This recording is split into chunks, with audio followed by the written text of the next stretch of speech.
So we were all gathering for the wedding. Funnily enough, I don't remember my grandparents with me, but maybe they were.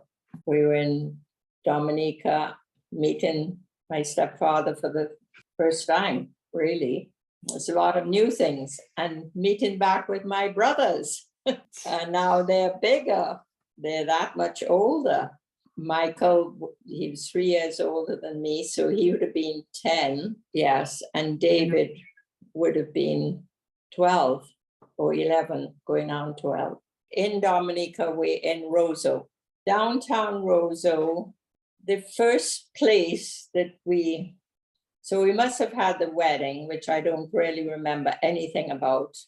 I have all those pictures somewhere of the wedding and everything like that. Then afterwards, we were living in a house. So it was an old house, and I know it had an attic. Patricia probably went back to Antigua maybe to finish that term or year or whatever. Right. Because she would have been that much older and probably needed to do that. It was me and the boys, the two brothers, at home with my mother and Arthur. I was sent to the convent. I didn't like it. No. I know I didn't like it because do you know what I did? What? For a couple of days, I left home to walk to school. I doubled back, slipped into the house, climbed up into the attic, and spent the whole day in the attic. That's how much I hated school. I don't know what I did. I think I must have snuck some books. I like to read. Anyway, I got caught after a couple of days. It didn't last too long. And then I definitely had to go to school. And suddenly I was with children, and nuns, all that goes with that. Brothers had sort of, told me, yes, and if you're naughty, you have to kneel in the corner. And so we're going to look at your knees when you're coming home to see if they're dirty. Because then we'll know.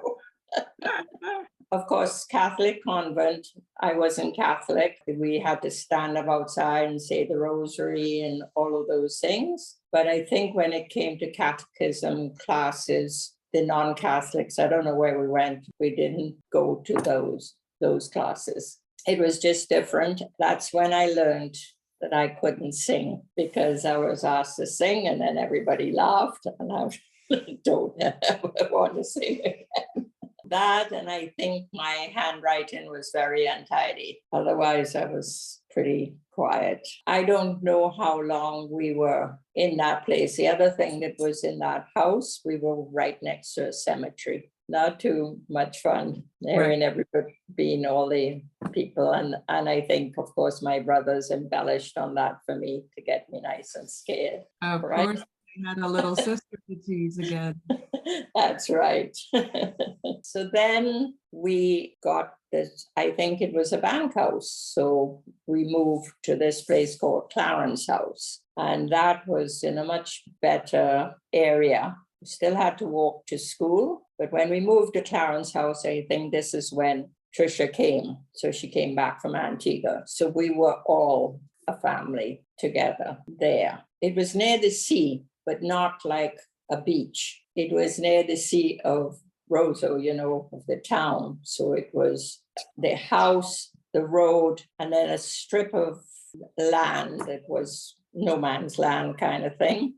And then the sea on rocks. That was nice. I thought it was a really nice house. We had bedrooms upstairs, and then they had like 2 sets of stairs going down and meeting on a landing and then going down again. And one would go into the dining room and one would go into the living room, and it's all that old wood and everything like that. And then we had a sort of pantry, kerosene fridge, and then they had all these outhouses going up. You went a kind of little concrete passageway and they had the outside kitchen, the outside place where somebody used to come to iron the clothes. No electric iron, Right. coal pot and flat irons. That was kind of always intriguing, watching the ironing being done. And of course, we had, as I said, the clothes when they had to go to the laundry. My mother would count them, write down everything she was sending, and then it would be wrapped up in a big sheet. And the lady who was going to do the laundry would come, and she would go through the list with her, what she was taking. They would carry it on their head in a big basket, and they would walk to the river, Roseau River. And that's where they washed the clothes. So they washed the clothes in the river, put them on the rocks to bleach, Right. and then brought them back. And then I think somebody else did the ironing, as I said, in one of those rooms. But most every time there was a garment that the river took of those buildings. And then we had kind of a concrete part where the boys used to play cricket. And then we had a wall and a bit of grass. And then we had a big stone bathhouse. You could fill that up. It was almost like a swimming pool in a hut. And you could fill that up and you could bathe. Right. I don't really remember bathing in there much. I think the boys use it. So we must have had a bathroom as well. I don't think I really liked the bathhouse because it was all enclosed in a building. But so we had that, and then behind that we had a little place for chickens, and we had chickens there. Michael's job always was to tell whether the chickens were going to lay eggs. That's what I remember about that. The other thing I remember is getting the frogs, the mountain chickens. So somebody would come selling them from they catch them in the hills, and they would come selling them. And of course, that's a delicacy in Dominica. Yeah. So we buy the frogs and then feed them the water grass. Just like, you know how they do the crabs like that too, I think in Trinidad. You feed them to purge them or whatever. And you feed them water grass, you keep them for, maybe a week or whatever. And then the frogs had to be killed. I watched the boys killing those frogs one day. And after that, I was not eating frogs anymore. Do you want me to tell you how they were killed? All right. All right. Okay. So because this is how it worked. They took the live frog and they slit around its throat, right around. And then they held the skin and pulled it right off, because it came off really easy because the frog was still alive. Oh. I know. Horrible, eh? So this poor little naked frog could still hop around anyway. And then they killed it. What, they cut the rest of the head off or what? I think by then I was I Out of it. wasn't watching anymore. Not enough. I'd had enough by then. But that was the Sunday treat meal. Usually they did it like a fricassee, which is like a stew, not fried. Like when you go in a restaurant and you have frog's legs now, it's usually kind of fried, just like stewed chicken, but the stewed frogs. But you could do they had the little legs, and those are special frogs, right? And they have long legs and small bodies. Life was pretty good. I had my brothers to play with again, to tag along behind. I had toys for the first time in my life too. And I actually had a doll, but my brothers, okay, we'll play with you with the doll. All right. The doll, this I remember because it was the end of the doll. The doll is sick. It has to go into the hospital. Uh-oh. We've got to operate. Oh no. And of course, I think the doll had a cloth body, Yeah. was operated on, it died on the operating table. We've got to have a funeral now. Okay, David was the priest, and we go over across the road to that little patch of land and bury the doll. That was the end of the doll. I know, but that's, well, yeah, I don't know if Derek and Edward was as, I don't know, found these games that my brothers found to play. Yeah, I remember being rolled up in a rug and sat on. Well, there you are. That wasn't fun. No, the games were definitely not fun. Another game that they used to play, but they played it between the two of them. They played torture, and they would take a piece of cardboard and they would sharpen it to such a point, and then you push it on your arm. And of course, when you say surrender, the other person has won. Right. So how long can you last? Yeah. Yeah, pretty rough games. Cops and robbers. That game was played with elastic bands, and you know how you roll the paper and you make it into a little weapon. You have the elastic band between your fingers, you put the paper there, you pull it back like a catapult. Oh, okay. Yeah. Yeah. So those were your weapons with the cops and robbers. No, okay. Definitely a lot of boys' games, right? But you played, there wasn't, you know what I mean? It wasn't a huge amount of kids around, so of who you could play with. So it was a mix of boys and girls, and you just played all these games. And then the other thing that I remember is we used to go up to an estate called Gommier, and that was, we'd go up, and because it was a long walk up there, we'd all trek up, and we were going to overnight. So there was a lady called Beth Honeychurch, and she was the mother of my godfather, Ted Honeychurch. And she was lovely. You know, she was one of those people, she loved kids, but she was firm, no nonsense.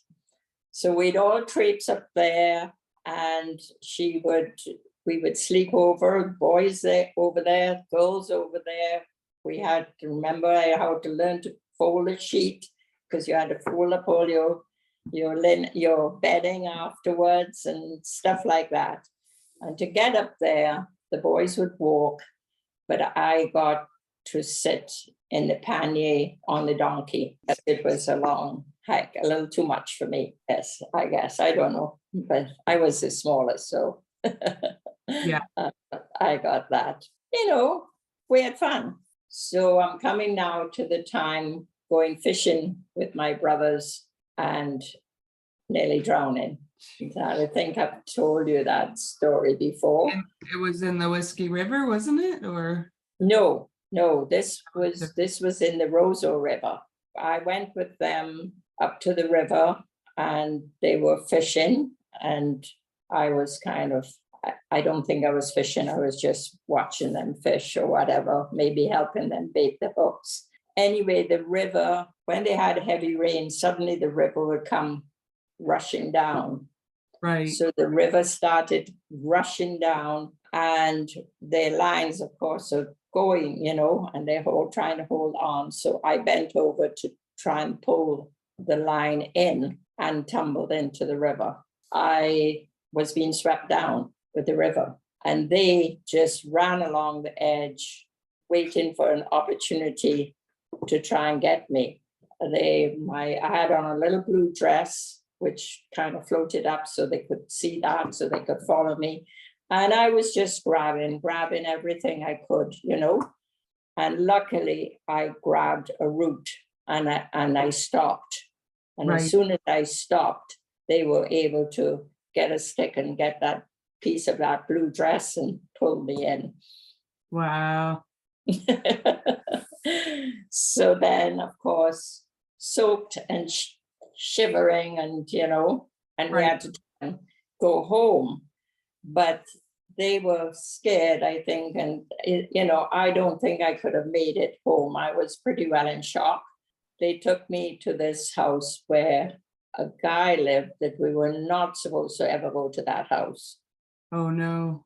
I don't know why, but it's just one of those rules. But he was there, he came out, he was very nice. We bundled us into his car and he took us home. So he did rescue me. And he didn't do anything bad to us. Oh, that's good.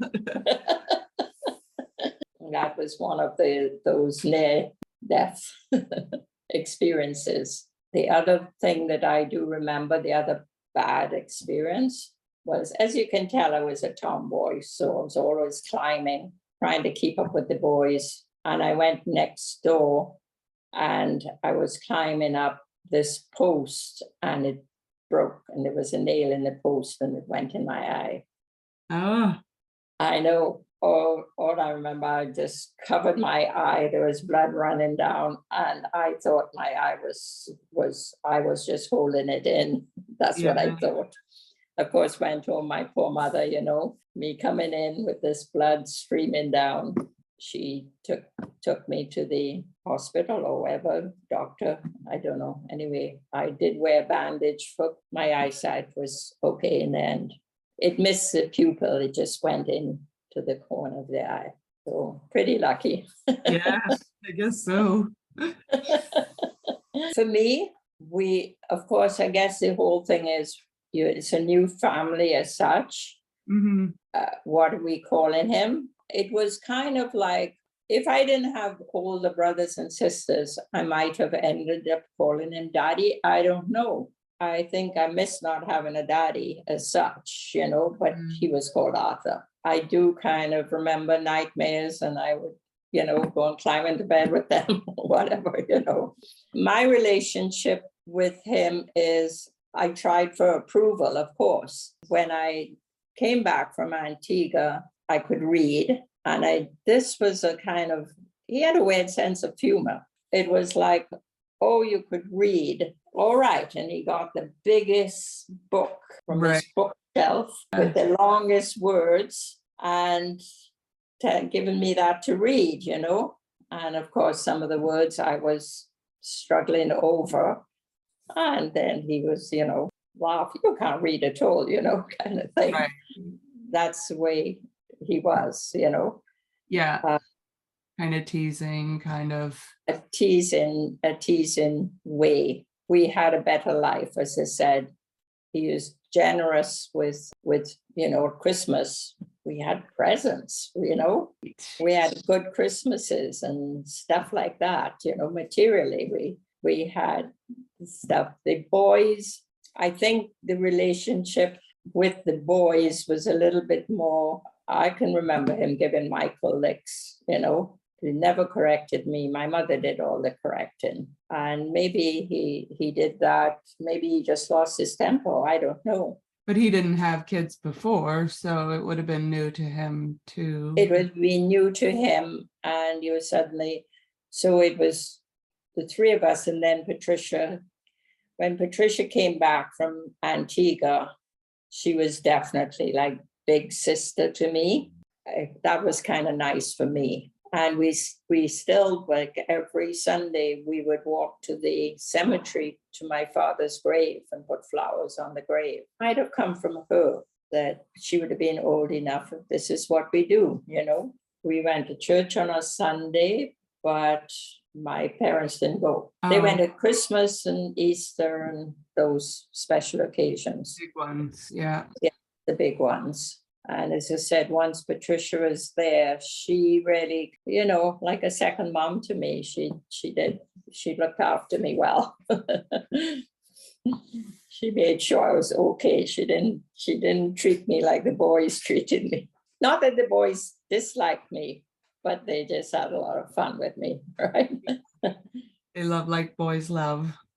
Yes. Of course, in those days, I didn't notice that my mother was pregnant, We didn't know anything like that anyway, but so I think they were, how old? I was 9 when June was born.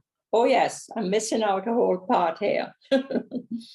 They must have gone a year. They might have taken a little honeymoon after they got married, and maybe my grandparents looked after us while that. Maybe we just went for a few days to Barbados or something. But Right. then they were doing the big long leave, which the bank used to give.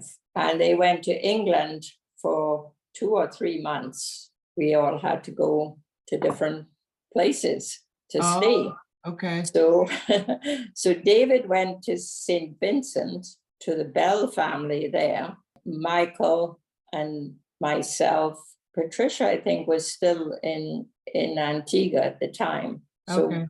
we went to Antigua to my grandmother. At this time, she had a house in town and she had Cherry Hill Estate. So during the week, we stayed in the house in town because we had to go to school. Because I was 8, Michael was 10, 11. So we definitely had to go to school. So we had another little 3 months in Antigua and then back to Dominica. And then my mother was expecting June. So June was born when I was 9. That was lovely. But I mean, we were all excited when this baby arrived and everything like that. So I think we were bonded as a family then. So June was a baby, and then David won that scholarship to England. So separation again. Off he went to England, and he would have been 13 when he went to school in England, and they couldn't afford to bring him back out. He didn't come back out until he was 16 for the holidays. He came back out for one holidays, and by then we were in Trinidad. Tricia and I were to the convent, and Michael was at the boys' grammar school. When I was 10, we went to Trinidad. So that was a transfer for stepfather. And by then, there was a seaplane, and that's how we left Dominica. Patricia didn't come because I think, again, she had to stay behind to finish up school in middle of when you move into the middle of the thing. So it was Michael and myself and Mom and Arthur and June as a baby. And we went out in the rowboat to this plane that was in the sea, the Goose, I think it was called. And we were the only passengers. Yeah. It was only a 6-seater. I was going to say they're not big, those seaplanes. No, it was a 6-seater, and it took us to Barbados. So we went to Barbados, and then I think we took a different plane to Trinidad. Yes, an island hopper thing, something a little bit bigger, something that lands on land, not on the sea. Yeah. So the Castleton estate was sold. So no more estate. She did not have to work. And he went to work, but remember, he never learned to drive. Oh, right. So she still had to drive if they had to go anywhere. And we did a lot of, life became a lot more social. We went to visit people. They had kids, I made friends. I actually made friends with the governor's kids. Okay. So I would go to Government House to play.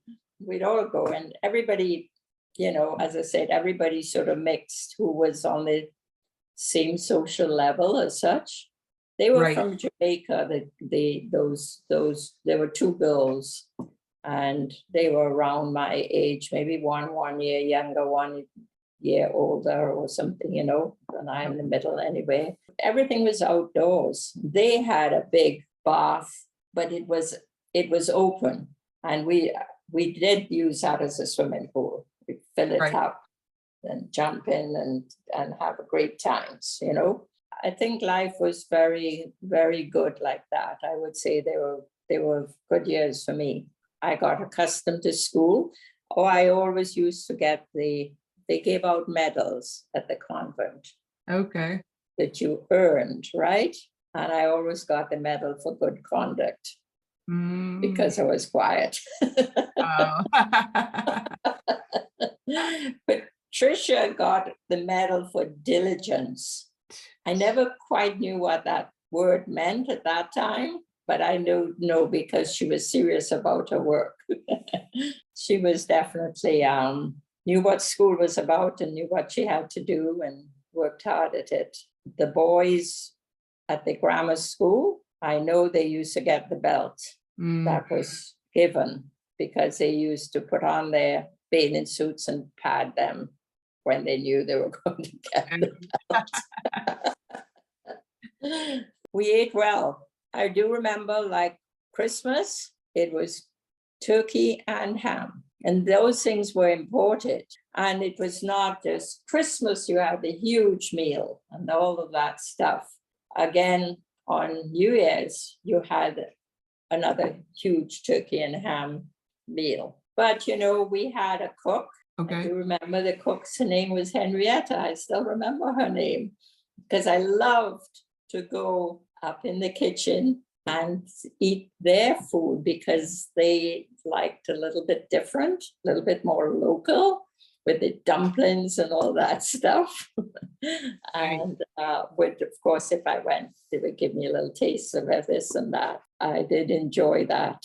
The other thing I do remember how hard it was sometimes to get meat. I remember my mother, they would, oh yes, I didn't know what the black market was then, but I would hear, yeah, we're getting that on the black market.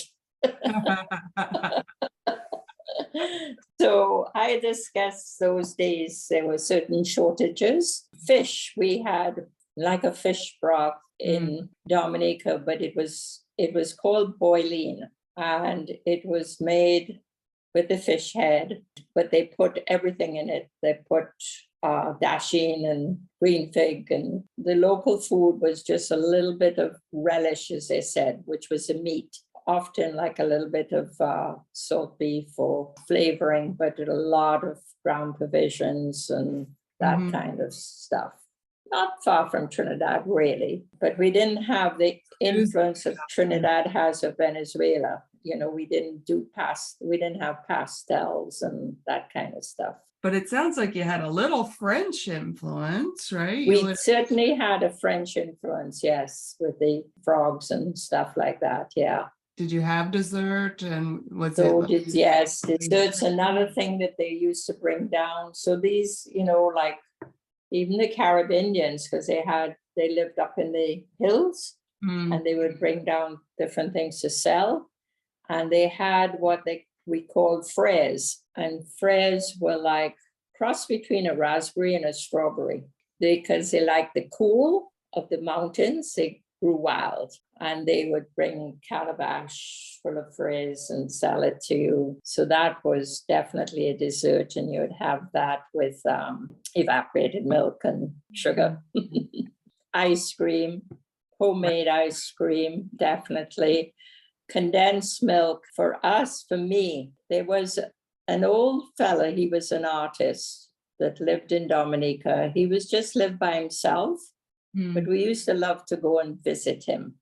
Okay. His name was Stephen Hoist, and he was a very good artist. I wish I had one of his paintings, but he was a little bit, I wouldn't say crazy, but he was always fighting with the government. They went to arrest him one time, and he says, come on, you need to put on the handcuffs and do this properly. Right. The white fella, so it was like very awkward. He kept tortoises in his yard. We just liked to go and visit him, and he always gave us a little Christmas present. And one year he gave me a tin of condensed milk for my Christmas present. That was like my best Christmas present. Simple life. And we did a lot of river bathing and we did sea bathing.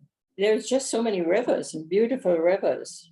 And it's lovely going and swimming in a river with a waterfall coming down, Yeah, it's fresh and it's fresh and nice. And the sea, yeah, we did sea bathing, but remember the beaches in Dominica are not, a lot of them are not sand beaches, they're kind of rock beaches. We would do the sea bathing, certainly not like Antigua sea bathing, which is beautiful white sands. And Do you remember anything in regards to being white? yes, I do. Remember, like walking to school, you would get the little rhyme, you know, they would call out whitey, pokey, penny a pound, something, something, lick me down. I can't remember. There was sort of an unspoken rule. It was more at school, of course, there's a mix. The minority is white, very minority, right? So Yeah. most, Dominica didn't have Chinese and East Indian like Trinidad.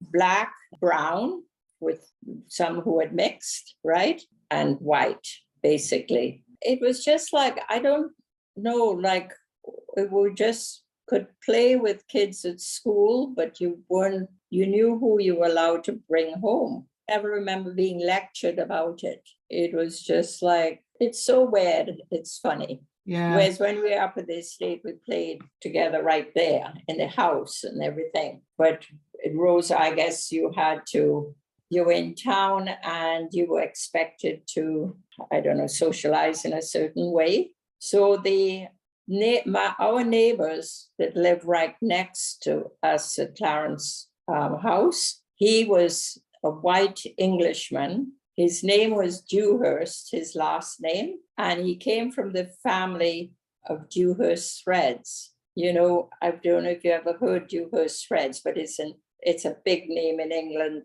of thread, embroidery threads and sewing threads and anything. Anyway, he was a little bit different. He didn't work because obviously he came from money, lived in Dominica. He married a Black woman, very Black. Actually, he married his cook. So all their children, which were more my sister's age more than mine, they were a little older than me, but they were all brown skin. And then the last child was Black, very, very Black.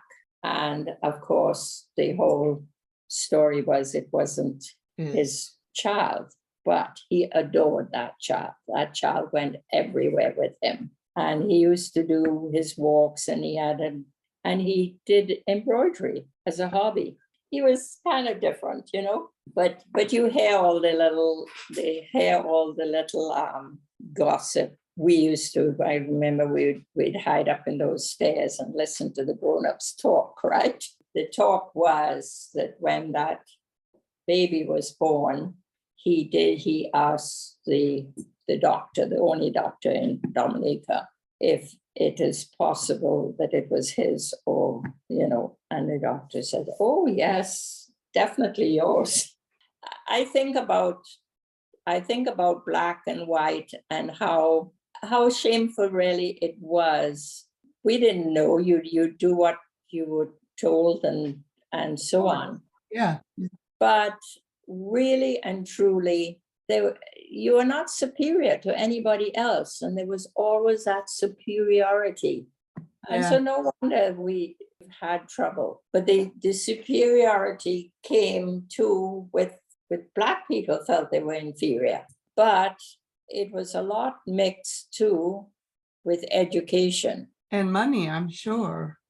Education and money, yes. So if, say, Chappie Boyd, our doctor in Arima, he was, well, I wouldn't say he was black, but he was dark brown, right? Yeah. He was from Dominica. He was smart. He became a doctor. His family believed in education. They pushed it. His brother was a dentist. And they were looked up to because they'd made something of themselves, but it must have been hard. It would have been twice as hard or 4 times as hard for him than a white person going through the same. Yes, I think the thing is white people get away with not having to work, but still getting the big jobs. As children, we didn't, I mainly played with white or brown kids when, you know, in those years growing up. The governor, he was not white. He was a Right. mix. He was from Jamaica. Children, they were lovely. They had lovely olive skins, that they had that mix. Very pretty. But it just didn't occur to me. But you listen to the adult talk and, remarks like, oh, yes, he has a lick of the tar brush. My stepfather loved to say that. Right. You don't know what that means until as you get older, you know what that means. I always felt sorry for kids. Now, this is maybe older. This is maybe more when I was in Trinidad and you're just a bit older when black and white marry or East Indian and white marry. Sometimes the kids have a hard time, I think. Yeah, because they don't know Where who do to I belong? Well, Yeah. what, it's definitely prejudice when even I would say, like my mother, she would be very good and kind and everything, like, had a maid and the maid was sick, she would do everything she could to help and look after her. But when Natalie met Avery, and my mother said, I think she could have done better. Her thing was, well, if God meant us to mix, he wouldn't have made all the different colors. The creator? That's just that old school sort of prejudice.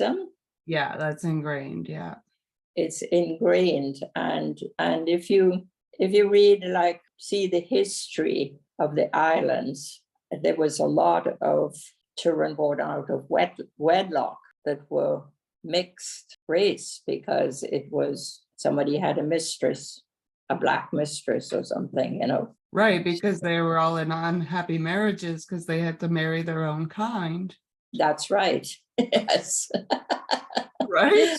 Oh, and a lot, and I'm talking about Trinidad, and we were talking about how many didn't marry, like Uncle Saber. Uncle Saber had a picture of a brown-skinned lady on his dresser, but he was not allowed to marry her. So he stayed a bachelor. And that was like, if you did, you were sort of letting down the family, and you were then sometimes ignored or not invited to the cocktail parties or whatever. I don't know. Nobody in the high society wants to admit that they're related to. Yes, but thank goodness that has changed. Yeah. So there's so much mixing now. It's like in Trinidad, especially, there's so much mixing.